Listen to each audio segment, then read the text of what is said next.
Dando continuidade às entrevistas com os pré-candidatos ao governo de São Paulo, hoje eu recebo aqui no estúdio do Band News TV o deputado do Patriota, Arthur Duval. Deputado, bom dia, bem-vindo por aqui. Bom dia, obrigado pela oportunidade.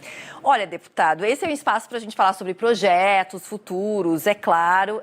A gente já vai falar sobre isso, mas diante do fato que aconteceu ontem, como jornalista, como estamos aqui também no meio do jornal, não posso ignorar o que aconteceu e perguntar para você também o que aconteceu. A gente tem imagens, a gente mostrou mais cedo, inclusive, da discussão do senhor aqui na Assembleia Legislativa de São Paulo. O senhor estava fazendo um vídeo de pessoas que estavam contrárias.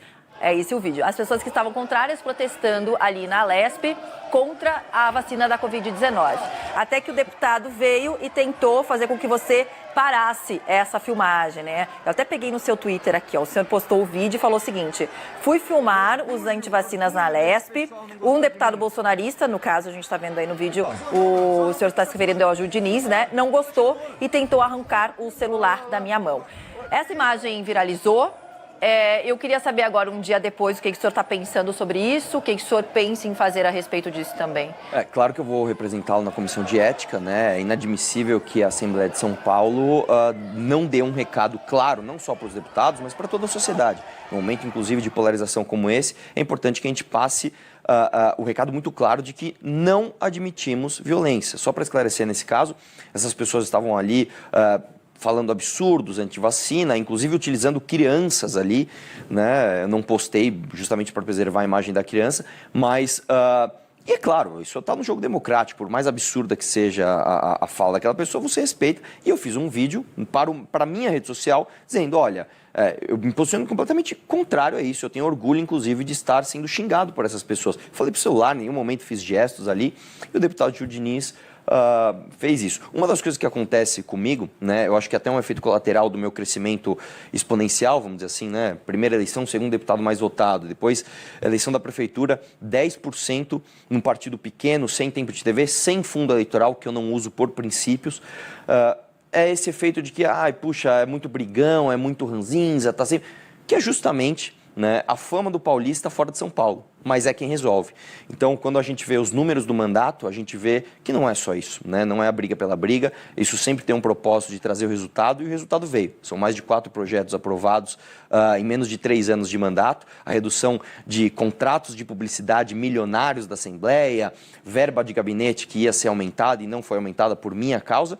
E uma coisa histórica que eu faço questão de tratar aqui, que isso nunca aconteceu em lugar nenhum do Brasil, da redemocratização até agora, que é a redução do salário dos deputados. E foi o nosso mandato, com este jeito, que conseguiu. Então, é uma calibragem entre marketing, como é que eu vou dizer, polêmica e articulação e resultado. Tá certo. Bom, deputado, claro que eu não podia deixar de perguntá-lo sobre isso. A gente abre espaço no Band News TV também para escutar o deputado Diniz, se ele quiser falar sobre esse assunto, porque como jornalistas, a gente sempre tem que escutar os dois lados da questão, né? Agora vamos falar de futuro então, que é o que importa, são as eleições do ano que vem, e as pessoas querem conhecer esses pré-candidatos. O senhor estava falando de polêmicas, o senhor tem um canal no YouTube com quase 3 milhões de inscritos, inclusive. A sua campanha vai ser recheada com esse marketing que o senhor estava falando aí, com polêmicas? O senhor pretende pegar as redes sociais, as plataformas digitais, com isso acaba também chegando mais aos jovens, né? Sim, na verdade, conforme a gente fez na eleição da prefeitura, onde as pesquisas me davam 1% e eu tive 10%, como eu te falei, num partido nanico, sem tempo de TV, sem fundo eleitoral, que eu também não uso, a gente se utilizou das redes sociais e da nossa militância, que é maravilhosa, para replicar as nossas ideias. E a minha campanha de prefeitura, ela não foi recheada de polêmicas, ela foi recheada de propostas. Então, a gente traz propostas robustas e muitas delas, inclusive, que outros pré-candidatos ao governo sequer podem falar. Uma que eu falo, por exemplo, é a revisão do nosso pacto federativo. O que é o pacto federativo? Hoje nós temos, infelizmente, uma Constituição que tira de São Paulo 90% dos nossos recursos. Só trazendo para a vida real aqui, a minha mãe foi professora da rede pública a vida inteira. O piso salarial hoje do professor da rede pública está em torno de R$ 2.600 aqui em São Paulo. O professor do Maranhão ganha quase R$ 6.000. O policial de São Paulo hoje é o policial mais mal pago de todo o Brasil. E por que isso acontece? Porque nosso Estado não é produtivo? Porque nosso Estado não arrecada? Muito pelo contrário. Porque a nossa arrecadação aqui é arrancada da gente e jogada em Brasília para Lulas e Bolsonaros gastarem mal esse dinheiro. Então, a revisão do Pacto Federativo é fundamental para que a gente tenha, inclusive, margem orçamentária para fazer o que precisa fazer. Por que isso nunca é debatido? Normalmente porque os candidatos a governo já são candidatos a presidente. Então, não pensam no nosso Estado. É por isso que a minha candidatura é diferenciada e eu pretendo trazer propostas aqui inovadoras para essa eleição. Falando em propostas, então, já que o senhor puxou para a área da educação, sua mãe, inclusive, é educadora, então vamos perguntar pela área da educação, deputado, porque a gente sabe que, pós-pandemia, as coisas vão ter que se ajustar. Ou o certo, o correto seria que elas se ajustassem, né? A gente tem uma realidade em que nesse Enem, no próximo Enem, vão disputar vagas à universidade pessoas que tiveram alternativa nesses últimos 2 anos de estudar em casa, tiveram computador, luz para isso, e outros candidatos que ficaram paralisados porque não tinham condições. Que projeto o senhor tem nesse sentido para tentar equalizar a educação no estado de São Paulo? Eu vou te trazer o projeto e depois como fazer, tá? Porque promessa todo mundo faz, mas não fala de onde vai tirar, né? Então, o que eu apresento aqui é o Escola 360. O que acontece? Quando eu era criança, eu pulava o muro da escola do meu bairro para jogar bola. Isso é um absurdo, isso não pode acontecer. A escola tem que estar de portas abertas para todo mundo. E o principal problema de São Paulo, eu vejo, não é nem orçamentário nessa questão da educação. Nós temos uma secretaria que tem mais de 35 bilhões de reais para serem investidos em educação. O problema é que hoje o aluno ele não ama a sua escola. Ele vai para a escola e ele sente que ele está perdendo tempo. Isso incentiva, inclusive, vandalismo. O que a gente vem trazer é o seguinte, a Escola 360 é a escola aberta 360 dias por ano, portanto aberta aos finais de semana e nas férias, ou seja, não estou falando aqui de construção de nada, nós vamos aproveitar a estrutura que já existe. Dentro desse tempo a mais que nós vamos abrir as escolas, nós vamos colocar tanto, claro, atividades esportivas e de expressões artísticas, como também aulas extracurriculares. E olha só onde eu quero focar. Qual é a principal vocação do paulista? É ganhar dinheiro. Então a gente tem que trazer educação financeira para dentro da escola. A partir desse momento, quando o aluno começa a ver que ele vai para a escola e aprende a ganhar dinheiro, ele faz parceria ali com o maior centro financeiro da América Latina, que é a Faria Lima, e ele aprende a investir, ele ajuda em casa, ele pratica um esporte, ele se expressa artisticamente, ele começa a ter o amor pela instituição, que é o que a gente vê no exterior, né? Muitos alunos, inclusive nos finais de semana, usando o uniforme da escola, com vontade de aprender, com vontade de fazer com que aquela instituição cresça. Então, isso é fundamental para ser feito. Como fazer? Hoje nós temos um erro orçamentário aqui em São Paulo que nós gastamos 4 vezes mais com o ensino superior ao invés de investir esse dinheiro em educação fundamental e básica. Então a gente tem que inverter essa pirâmide. E como se faz isso? Acabando com o orçamento de universidade? Não. Permitindo e incentivando que essas universidades paulistas, que são as melhores do Brasil, também, assim como as universidades melhores do mundo, Harvard, Yale, Oxford, tenham financiamento privado, incentivando pesquisas com grandes empresas, cobrança de serviços como estacionamento, restaurantes, e fazendo com que o orçamento dessa universidade se desafogue para que você coloque o dinheiro na base da pirâmide. Independentemente se ela é pública ou se ela é privada? Como assim? Independentemente se é uma universidade pública ou privada? Não, só na universidade pública eu estou falando isso. Tá. A universidade privada tem o seu orçamento 100% privado. A gente tem que ajeitar o orçamento da universidade pública e deixar ele mais parecido com universidades do exterior. Se você pega universidades, como eu falei, Oxford, Harvard, Yale, você vê que, às vezes, 80% do seu financiamento, do seu orçamento, vem dos recursos privados. E aqui em São Paulo a gente faz o contrário. Então, está na hora da gente ampliar esse espectro de arrecadação para que a gente jogue o dinheiro nas nossas crianças para que elas tenham chance de chegar na universidade. Mas o senhor não acha que, de repente, pode encontrar aí uma barreira nas próprias universidades? O que a gente encontra, na verdade, não são barreiras nas universidades, né? Conversando com reitores, inclusive eu fiz parte da CPI das universidades aqui no estado, você vê que há uma vontade imensa de ampliar o espectro de orçamento. O que a gente vê muitas vezes é uma falta de política prática e menos política ideológica no próprio governo. Então, se o governo quer, se o governo indica, as universidades também querem. Então, está na hora de fazer isso e é muito possível de se fazer. E também não ter a defasagem escolar, né? Porque a gente sabe que muitas crianças começam e vão largando porque precisam trabalhar. Exatamente. E esse é o meu próximo ponto, inclusive, que o senhor vão largando porque precisam trabalhar. O senhor falou assim, em São Paulo a gente sabe ganhar dinheiro e tal. O problema é que onde é que está esse dinheiro, né? Porque tem muita gente não ganhando dinheiro, deputado. O desemprego a gente sabe que está complicado, a gente sabe que muita gente foi para o trabalho informal nessa pandemia. Mas a gente está numa situação, eu sei que é em todo mundo, Juliana Rosa sempre fala aqui com a gente no Mercado Band News, mas enfim, São Paulo sempre foi o local que as pessoas vieram para ganhar mais. Eu sou um exemplo, você vem das suas cidades aqui para ter mais oportunidades de trabalho. Como fazer São Paulo virar isso de novo nesse momento pós-pandemia? Olha, na verdade, o que a gente tem não é incompetência do povo paulista, muito pelo contrário. Como eu te disse, São Paulo sabe ganhar dinheiro. O empreendedor paulista, nós somos filhos dos migrantes e dos imigrantes que vieram aqui e construíram esse estado.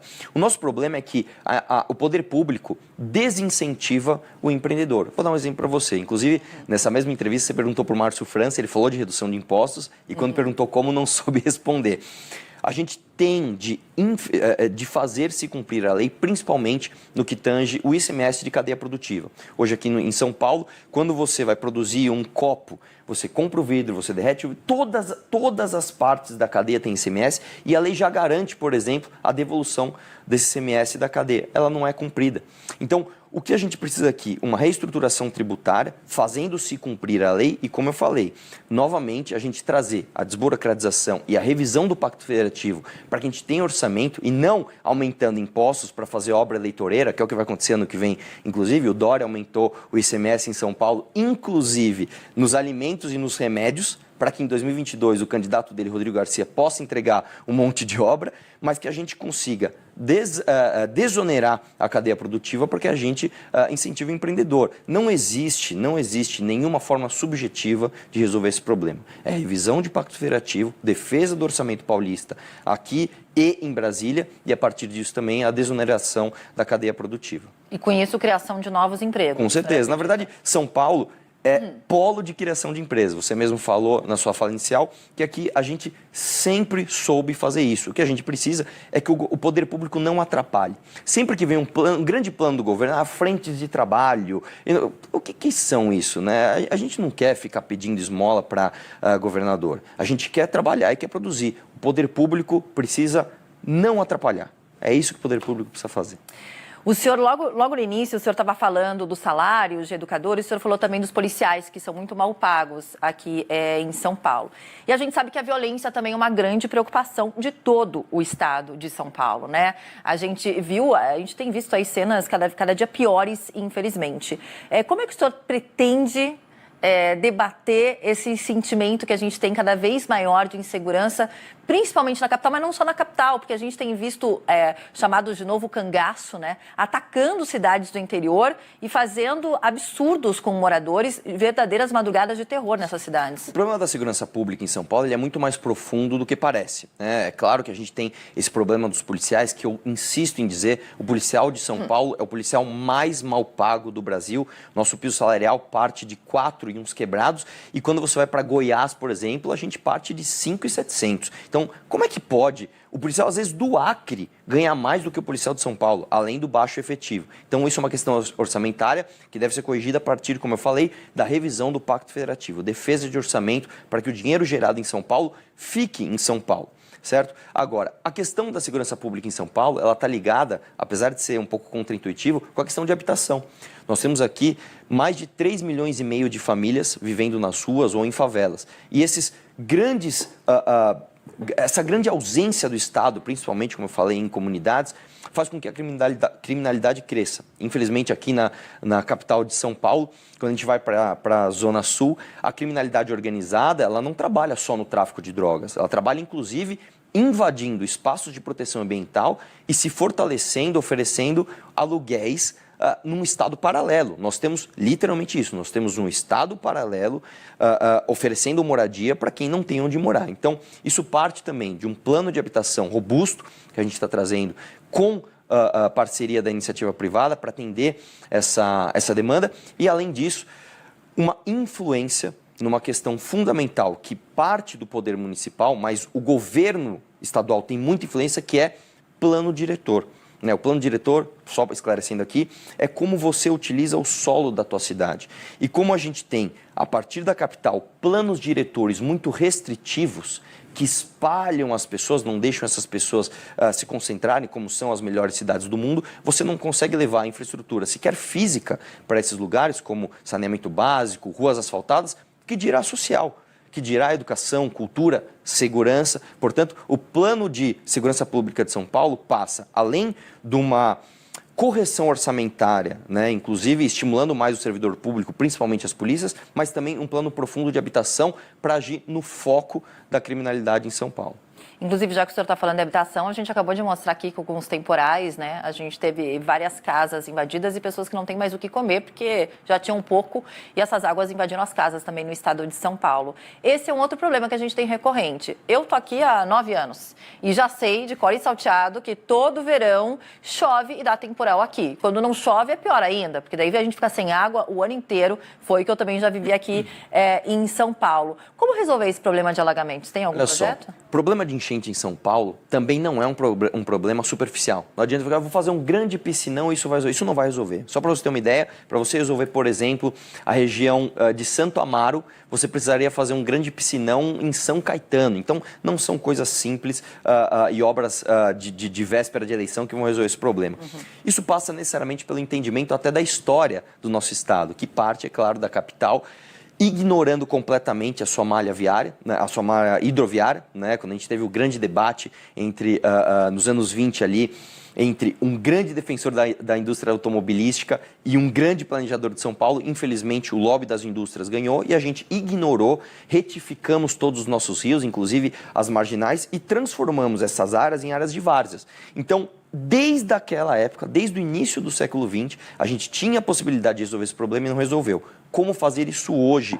Isso passa necessariamente por educação da população, para que, parece uma coisa simples, mas para que não jogue lixo nas ruas. Os córregos muitas vezes existem e são amplos. O problema é que eles estão entupidos. E limpeza. É limpeza de córrego hoje que resolve problema de enchente. Então, é educação da população, limpeza de córrego, e aí a gente chega num problema mais profundo. Você não vai resolver o problema de enchente em São Paulo se você não resolver o problema da habitação.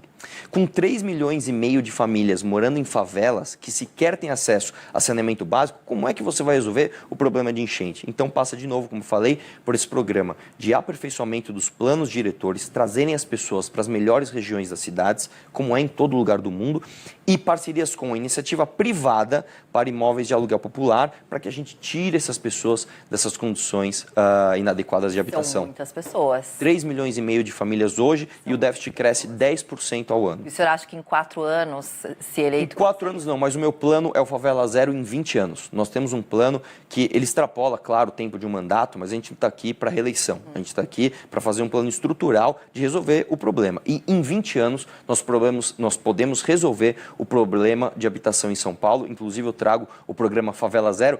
Claro que não vai dar tempo aqui, mas eu espero que as pessoas procurem saber como resolver esse problema. Deputado, está chegando ao fim, mas eu não podia deixar de perguntar para o senhor da área da saúde. A gente está hoje com um surto de gripe, inclusive, aqui em São Paulo. A gente teve antes a pandemia e a gente sabe que vacinação ficou para trás. A imunização contra a Covid andou, mas a população deixou outras imunizações para trás. Como é que o senhor vai tratar a área da saúde e a questão da vacinação?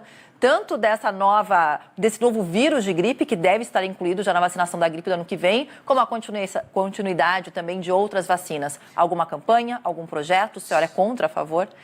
Completamente a favor. Inclusive, o Brasil é um grande exemplo, não só de estruturação na vacina, mas de adesão. Nós somos o país da América Latina que mais aderiu à vacina. Esse discurso negacionista de que vacina é uma invenção da China para colocar um chip e te transformar num comunista, isso aí é de uma minoria barulhenta, como eu te falei, na Assembleia a gente acabou de ter esse exemplo, mas que não faz parte da realidade do brasileiro consciente.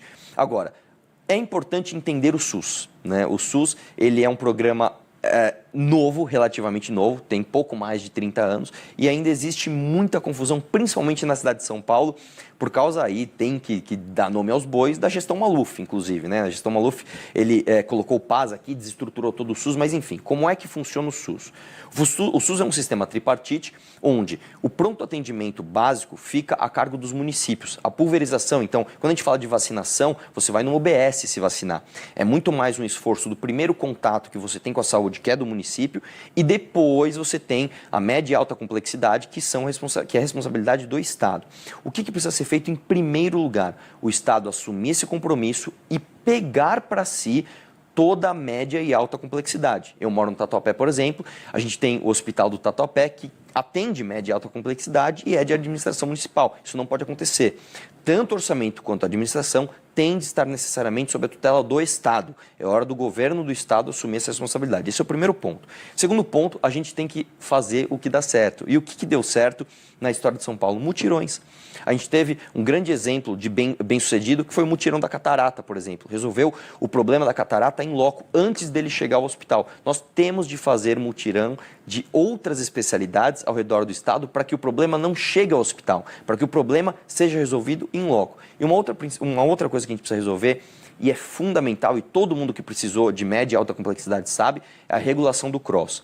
Toda vez que você vai para um hospital, você não chega direto no hospital. Você primeiro passa pela regulação municipal, o CROSS te coloca no hospital de especialidade. O problema do CROSS é que você tem um efetivo muito baixo e ele está todo concentrado na capital. Nós temos que fazer os CROSS regionais, afinal de contas, não tem como uma pessoa de São Paulo saber todas as especificidades, inclusive de rodovias e transporte, de todo São Paulo. Fazer os CROSS regionais e agilizar a regulação, porque a estrutura existe. Agora, a regulação é fundamental. Claro que existem alguns déficits, né? Por exemplo, a região da Campinas, ali, você tem ali um hospital para atender mais de 1,5 milhão de pessoas, então tem algum déficit estrutural, mas antes de tudo, antes de falar em obra, antes de falar em gastar dinheiro, a gente precisa tratar da eficiência e isso se faz com gestão.